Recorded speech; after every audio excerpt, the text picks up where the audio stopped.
From your womb, your call. That's how most women make decisions around the type of birth control that's right for them. From IUDs to patches to contraceptive implants, the Public Servants Alliance of Canada wants its employees' healthcare plan to reflect that. It's preparing for a major review of the plan, the first in a decade, and as it stands, the only form of birth control covered is the pill. Union President Robyn Benson joins me in studio to explain. Good morning. Good morning. So just what does the health plan currently say when it comes to contraception? So for us, what it speaks to is birth control pills. But you have to appreciate that several years ago, and I'm talking pre-2012, there was negotiations, and it was between Treasury Board and the unions. Decisions were made. They came to an agreement. It went to the president of Treasury Board, then Tony Clement. And on that list of what was agreed to was non-oral contraceptives.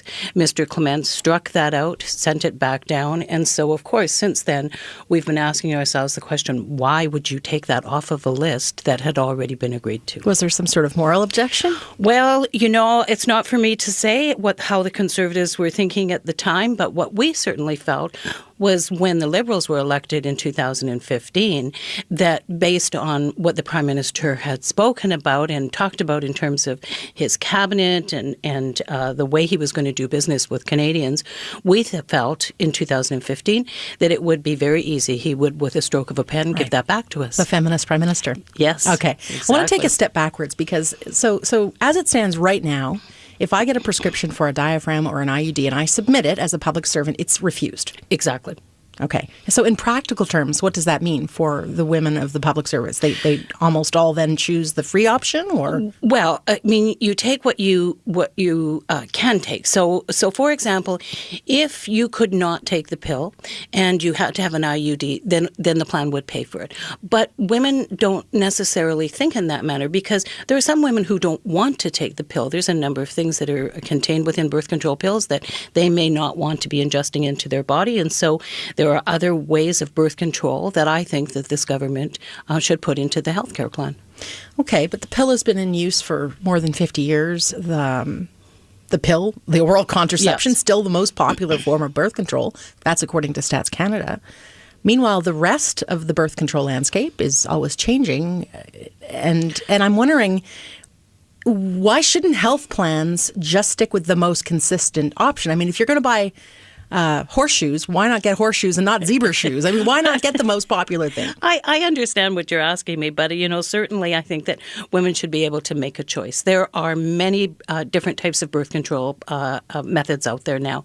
There's certainly, you can put a patch on, it's good for 30 days. You can go in and get an injection that's good for 30 days. You can get an IUD that's good for a year. So why would you need to, take the pill, take it every day, certain time, etc., when in fact, we've progressed because birth control pills have been around for a very long time. I mean, I was going to say my age. I won't, but I'm older, okay, more seasoned, and that was available to me. So now let's look to modernizing, the type of medication we have. According to a study that was published last year in the Canadian Medical Association Journal, group plans offer very different things across Canada. For example, the City of Toronto's plan covers oral contraceptives, IUDs, and diaphragms.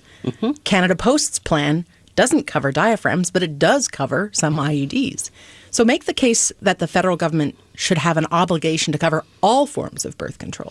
Well, I will make the case because the United Nations has made the case. The United Nations spoke to our government about their need to improve our birth control and the sexual health of the women in this country. Okay. Some taxpayers might say, but why? Why, Robyn? Why should I pay for your IUD when oral pills are cheaper? Well, I think that it depends on what a woman wants to take. And we're 2017 now. And so I don't think that we should be forcing women to take birth control pills if it's not appropriate for them. And I believe that, we're a middle of the road plan. We're not the best. We're not the worst. But I think that we certainly could look to how do we ensure that women in this country are treated properly. Now, the politics. You mentioned that a deal was signed back in 2012 that would have added non-oral contraceptives to the list. How did you get to that point? That was through negotiations. It was before my time. I became president in 2012, and so that negotiations had already been completed. It had already been signed by both sides, both union and the Treasury Board, and as I said, was just waiting approval on Mr. Clement's desk. And it didn't pass the test because it was too expensive? I mean, why did Mr. Clement strike it off? We don't know. We don't know. I'm very suspicious, obviously. I think that it was the conservative ideology, but I certainly did not ask him why he struck it off.